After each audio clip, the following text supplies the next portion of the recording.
Okay, so this is going to be video 2 in the series about percent. So for this video, excuse the arm, for this video, we're going to talk about how to solve a basic percent problem.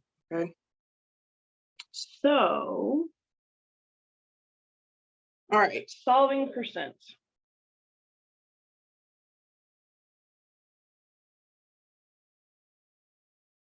So when you're solving percent problems, there are 3 parts to every percent problem that you need to know.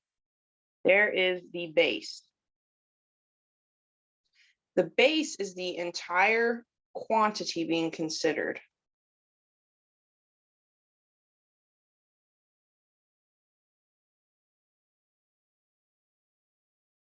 You then have what's called the amount. And the amount is some portion or percent of the base. And then you have the actual percent. All right, this is generally stated. And in some cases, the percent will not be stated clearly, but that's what you're going to be finding. But it'll be really obvious if that's what you're looking for, or it'll be obviously given to you in the problem. Here are some things you need to know. The percent is applied to the base, and the result is the amount. So that's kind of how these 3 values work together. Okay, so again, the percent is applied to the base and the result is the amount. So basically what you do is you take the percent, multiply it by the base, you end up getting the amount. There are 2 methods for solving. All right, so 2 methods. The first is the percent equation. And you get that the amount, we'll use A for amount, is equal to the base times the percent, okay? Now, in this case, I do need to caution you, the percent must be in decimal form.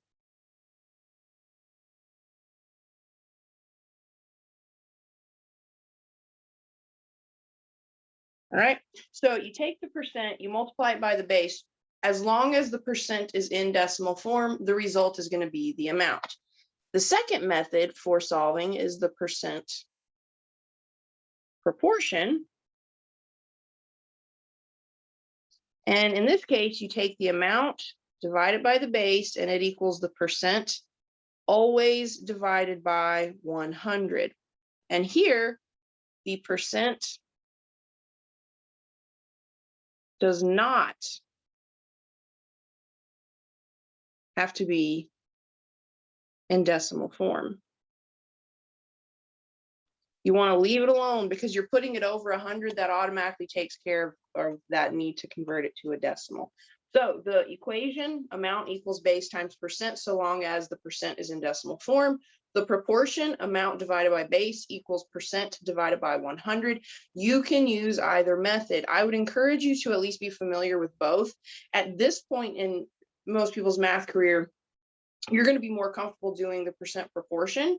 But at some point when you start moving into algebra, you need to know the percent equation.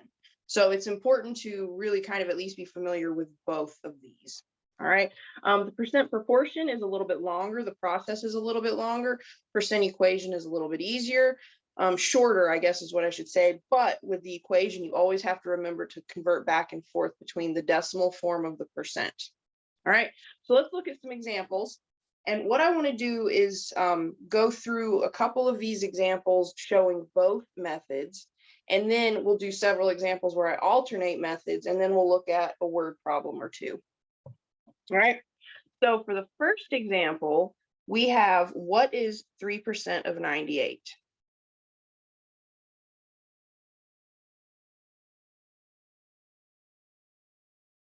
All right. So what I like to do first is I like to determine what is the amount, the base, and the percent. Okay, the percent in this case is given to us. It's easy. That's our percent. But then we have 3% of 98. So if we go back to that first screen, we know that the percent is applied to the base. So if you can read in that little statement what the percent should be applied to, that tells you what the base is. So if we go back here, what is 3% of 98? 98 is your base. The missing piece is going to be the amount. So if we were to do the equation method, we would say A, since we don't know what the amount is, equals the base, 98, times the percent, but it has to be in decimal form. So you go back to the previous video, and to convert a percent to a decimal, you move the decimal to the left twice. So 3% is equivalent to 0.03. Now, for me, my students, I don't care if they use a calculator at this point, but I do expect to see all of your work. So I would expect to see exactly what you see here, and then it would be acceptable for you to then use a calculator to get your result. So 98% times 0.03, that tells me that the amount is 2.94. So 2.94 is 3% of 98. All right, let's look at another version of this. We're going to look at the same problem, but we're going to do the proportion method. Okay, so that you can see both methods work. Now for the proportion method, you take the amount, which we don't know, so we're just going to leave it A. You divide it by the base, which is 98, and then you set it equal to the percent. Just leave it as a percent, just drop the percent symbol, and you divide it by 100. Now, when you're dealing with proportions, you cross multiply. So I get 100A equals 98 times 3. Just so happens that 98 times 3 is 294. I forgot my A. Let me put my A in there really quick. 100A equals. So 100A equals 294. I need to get the A alone. So I divide both sides by 100. The 100s cancel. And again, I get A is 2.94. So you can see here, regardless of which method you choose, you're going to get the same answer. All right, let's look at another example. For this one, we have 30% of what is 99. Now, the percent, it's given to us, it's pretty easy to see. We're going to be looking for 30% of something, okay? And it's the amount and the base that you always have to be really careful with. And at this point, sometimes it's a little hard and it's easy to get the amount and the base backwards. When you're dealing with an actual like story problem, sometimes it's easier to see then. If you get like a really wacky answer, chances are you confused your amount and your base. But at this point, just read very generically. What is the percent being applied to? Well, 30% of what is what the percent is being applied to. So in this case, it's the base that's missing, and the result is 99. So that's going to be the amount. So if we do the equation method, we would say 99 equals the percent times the base. So the percent in this case would be 0.3. Remember, you have to write it in decimal form, times the base. I want to undo the multiplication of 0.3 and b. So I would divide both sides by 0.3. 0.3's cancel, leaving me with just 1b. And at this point, 99 divided by 0.3 would be perfectly acceptable on the calculator, and we would get 330. So that tells me if I take 30% of 330, I would get 99. For the same example, we're going to try the proportion. So in this case, you take the amount of 99, divide it by the base, which we don't know, and set that equal to the percent, which is 30. Leave it in just regular percent form. Just drop the percent symbol, divide it by 100. For proportions, we cross multiply. So I get 30b equals 99 times 100. 30b equals 9,900. Divide by the coefficient of b. So whatever's being multiplied by your variable, that's what you're going to divide both sides by. 30s cancel, leaving just plain old B. And then you could take your calculator, take 990 or 9,900, divide it by 30. And again, we get 330. So just goes to show it doesn't matter which method you choose, you'll get the same result. Let's try one more using both methods, and then we'll switch and we'll start just alternating methods for the sake of time. So for this one, 3 is what percent of 12? So in this case, it's a little different than the previous two examples. We don't know what the percent is, okay? But we are told that 3 is some percent of 12. That means the percent is being applied to 12.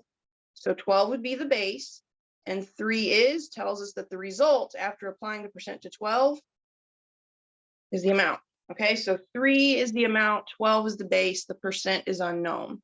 So let's say that we start with the equation method like we did the previous two examples. Here we get 3 is the amount equals the base times the percent. I want to undo the multiplication of 12 and p, so I divide by 12 on both sides. The 12 cancel on the right, leaving me just a single p. And then 3 divided by 12 is 0.25. Now, here's something you have to be really careful with. If we go back to that first slide when I showed you the two methods, I said for the percent equation, you take the amount and it's going to equal the base times the percent, but the percent has to be in decimal form. So what we're looking at right here is the percent in decimal form. Now convert it to percent form. So to convert a decimal to a percent, you move the decimal to the right twice. So we would get that P is actually 25%. So that is the one thing to always be on the lookout for with the equation, is converting back and forth between the decimal and the percent.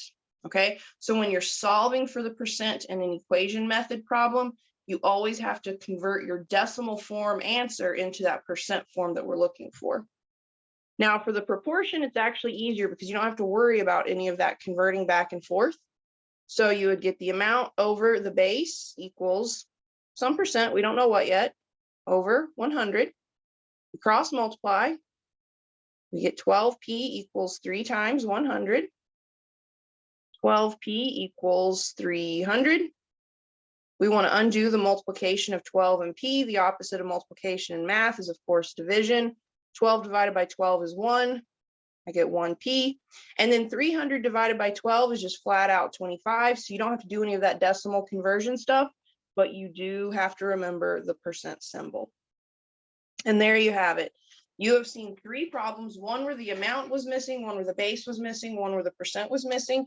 And you saw each of these 3 problems solved using both the equation, both the equation and the percent proportion methods. Okay, so let's practice some more examples, but here I'm just going to alternate between the two methods. I'm not going to do both for each one.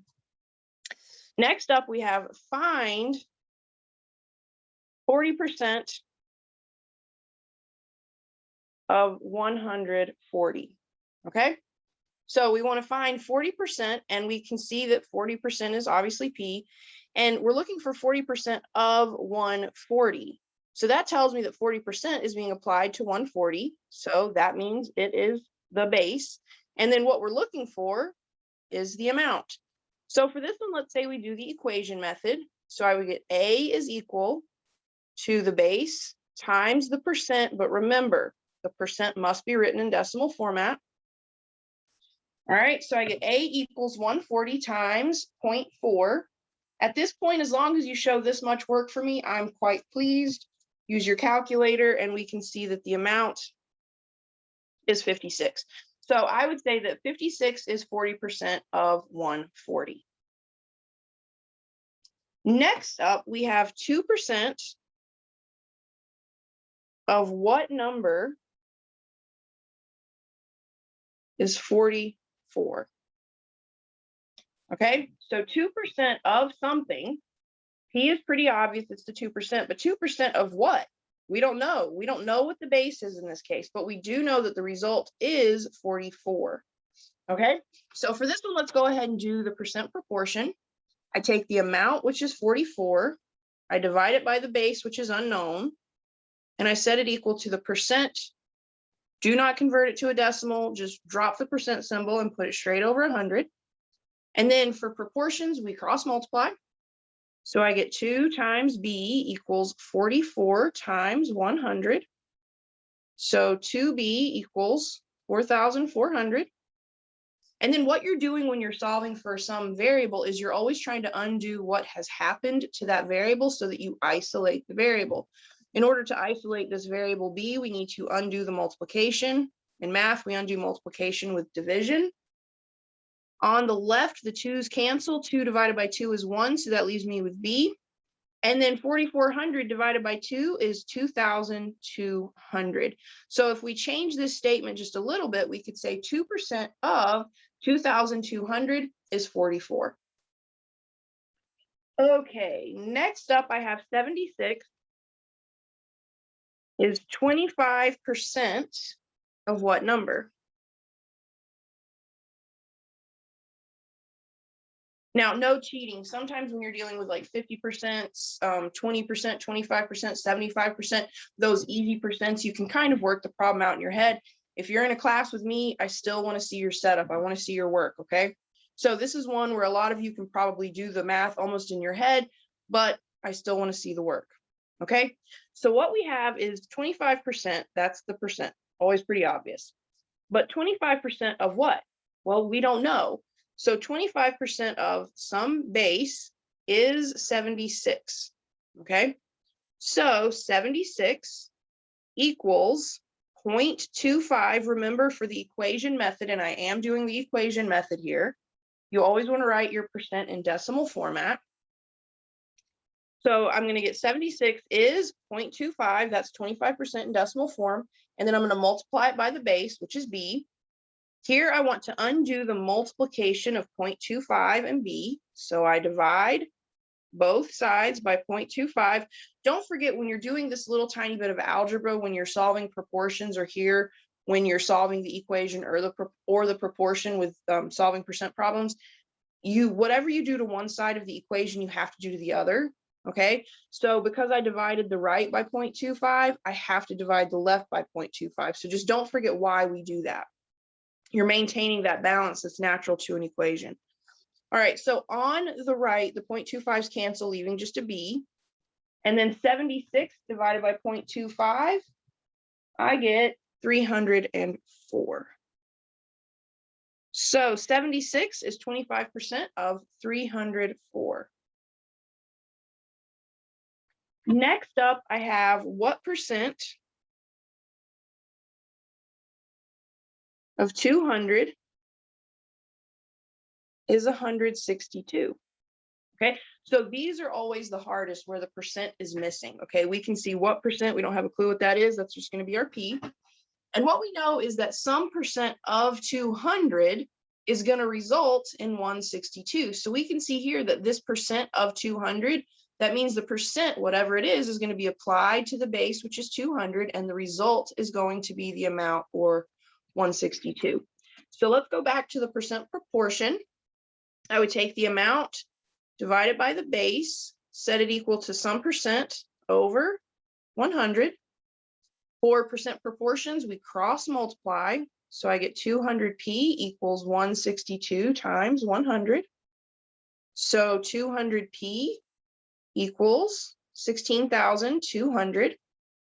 We want to undo the multiplication of 200 and p. So I divide both sides by 200. 200s cancel, leaving 1p.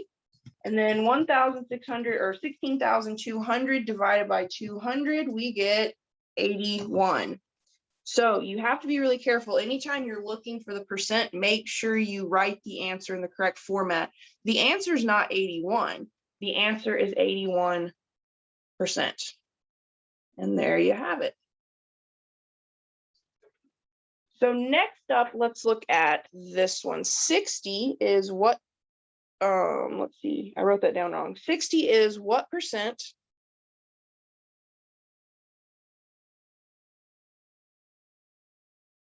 of 400. So this is another one where the percent is missing. So we know that what percent, that's going to be our P. And here we have that 60 is some percent of 400. So this percent, whatever it is going to be applied to the 400, which is the base. And the result is going to be 60, or the amount. So we would have 60 equals the percent times the base. Okay. And then what I want to do is get P by itself. So I would undo the multiplication of 400 and P. So I would divide both sides by 400. On the right, the 400s cancel, leaving me with 1 P. And then on the left, 60 divided by 400 is going to give us 0.15. But remember, we have to go all the way back to that first slide. We have the two methods for solving proportions. We have the percent equation where the amount is equal to the base times the percent.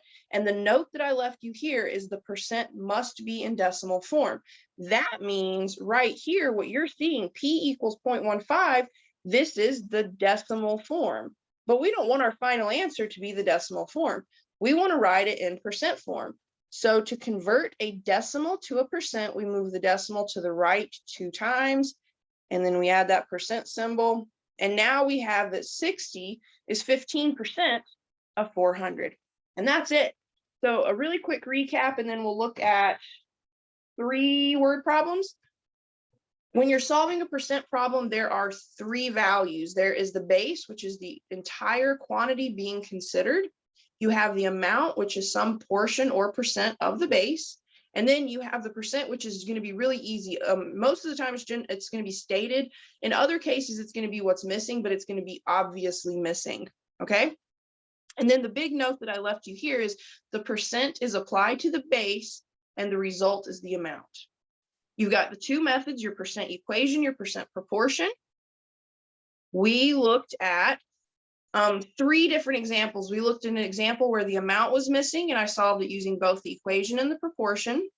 The next example we looked at, the base was missing, and again, we solved it using the equation and the proportion. And then third, we looked at an example where the percent was missing. We solved it using both the equation and the proportion. Just always remember, when you're dealing with the equation method, if you have the percent given to you, you must convert it to decimal form. If the percent is missing, you always have to convert it from decimal form, which is what you're going to get naturally when you solve the equation. You have to convert it from that decimal form back into percent form. So always be mindful of that when you use the equation. Next, we did several examples of just these basic percent problems where we were looking for amounts, bases, percents, and we solved them just a mixture of ways. Okay, so some of them we did the equation, some of them we did the proportion. Okay. Next up, let's look at 3 word problems. Now, bear with me. I'm going to have to write out the problem, which is always a teeny bit cumbersome. So for the first one, it says the total number of points scored in a basketball game was 80. So the total points scored in a basketball game was 80.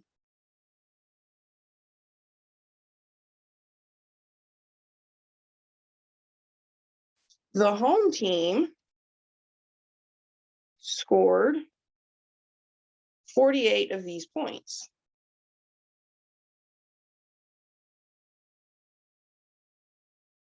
What percent of the points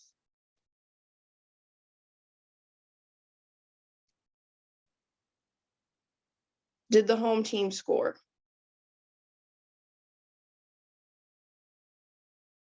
So generally speaking, for any percent problem, when the percent is missing, it's always especially important that you're very, very cautious, very careful when you're figuring out the amount and the base.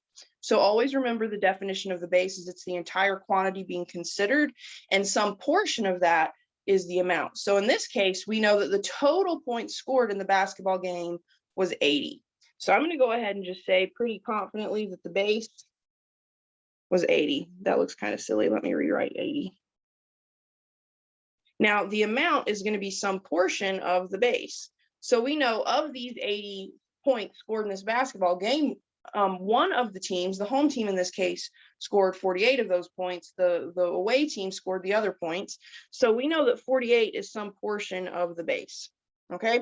The percent, well, we don't know the percent yet. Okay. So for this one, let's say we use the percent equation. So remember, you take the amount and you set it equal to the base times the percent. Okay. And we need to undo the multiplication of the coefficient and whatever the variable is. In this case, the P is the variable.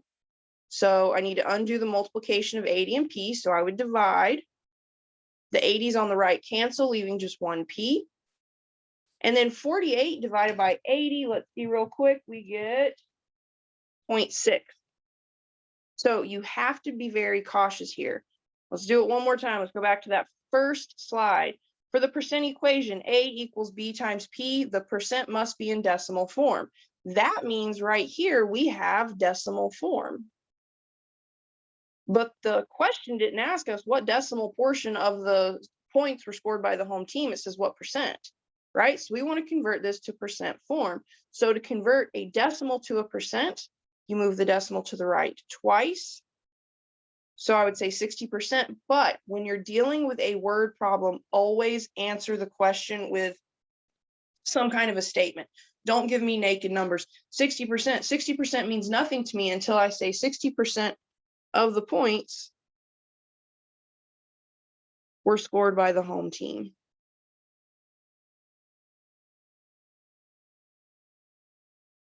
Never assume your reader understands necessarily what you're doing. Always pretend this is a proportion, bless my heart. Always pretend this is a presentation, and you want to make sure it's very clear to your reader what your numbers mean. So when you're dealing with a word problem, label that answer, put it with just a really short statement, or at least some kind of label or depiction of what it means, okay? Next up, let's say that we have at a college,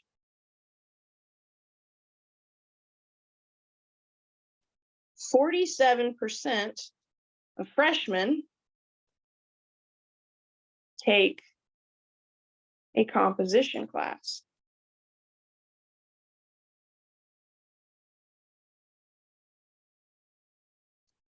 The freshman class, whoops. So the freshman class has 900 students. How many of these students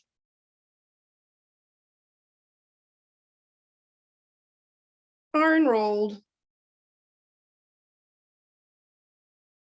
in a composition class? Okay, so the percent is pretty obvious, okay? So we have the base, the amount, and the percent. So for this word problem, we know the percent is 47, okay? And 47% represents the number of students in the freshman class. So the entire freshman class, all the first year students, there are 900 of them. And always remember that the base represents the entire quantity being considered. Okay. Now, what we're looking for is the specific number of students that are enrolled in this composition class. That's going to be the amount. We don't know. Okay. So let's say for this one, we do the percent proportion. So we would take the amount, the number of freshman students in the composition class. We don't know what it is yet. We're going to call it A. Divide it by the base, which is all of the freshmen or first year students. We're going to set it equal to the percent. We know that 47% of those 900 students are in composition. Divide that by 100. And now you can cross multiply and solve. So when I cross multiply, we get 100A equals 900 times 47. So let's see, 900 times 47, we get 42,300.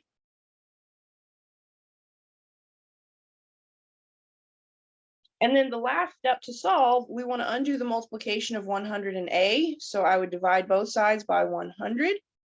And the 100s on the left cancel, leaving just one A. And then 42,300 divided by 100 is 423. Now remember, with word problems, don't just leave it A is 423. Your reader may not understand what A means. So instead, you want to say A equals 423 freshman students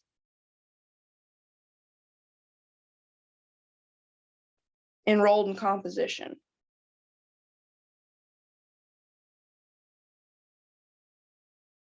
And that's it. All right, just don't forget to label your answers, okay? A very short statement describing what your answer means, okay? One last problem and we'll wrap up this video. So for this one, a swim team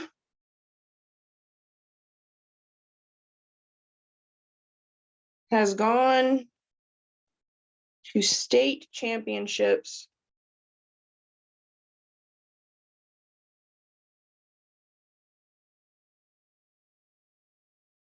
(28 times) over the years. This represents 56% of the times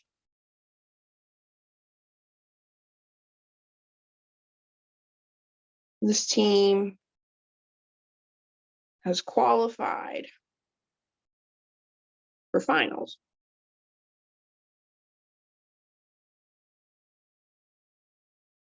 How many times has this team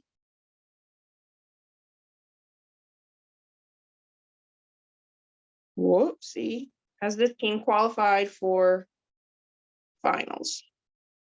Okay, so they've actually gone to state 28 times. This represents 50%, 56% of the times they've qualified for finals. So we have the base, the amount, and the percent. Percent's always easy. In this case, it's 56%. Now, 56% of the total times they've qualified for finals is 28. So that means they've gone to state 28 times. The number of times they've qualified for finals, we don't know. So let's say we go back to the percent equation. You take the amount, set it equal to the base times the percent in decimal form. So 0.56. We want to get B alone, so we have to undo the multiplication of 0.56 and B. So I divide both sides by 0.56. On the right, the 0.56 cancels, leaving me 1B. And then on the left, 28 divided by 0.56, we get 50. So what we would say is 50 times this team qualified for finals. And that's it. So don't be lazy. Again, never assume your reader understands the math behind what you're doing. Always pretend this is a presentation. You want to make your final result very clear to your reader. 50 times this team qualified for finals. It just takes a few seconds to write those words to make sure your answer is really clear to your reader. Okay, so again, don't forget the base is the entire quantity being considered. The amount is some portion or percent of the base. And the percent, it's generally going to be stated, but in those cases where it's not stated, it's obviously not stated. So you're always going to kind of know what the percent is. Remember, the percent is applied to the base and the result is the amount. You can solve these problems with either method. I would say be at least generally familiar with both, though you can always solve either method is going to work. All right, so kind of choose the method you like the most or that you're the most successful with, but don't forget about the other method. I do find that students at this point are generally more comfortable with a percent proportion, but don't go to sleep on the equation method, because when you get into a more algebra-based class, everything you do is going to look more like the equation method. Okay, so that sums up how to solve percent equations. So we've already looked at just an introduction to percents. So what is a percent? And then we noticed that percents represent part of a whole. So there's going to be a connection between percents, decimals, and fractions. So in the first video, we talked about just generally what the percent was and then how to convert between percents, decimals, and fractions. This video was all about how to solve percent problems. The remaining videos in the series will be on all the word problems, and so how to do that problem solving. There are lots of different types of problems where percents can be used to solve them. So that's what we'll focus on in the last videos. All right, best of luck.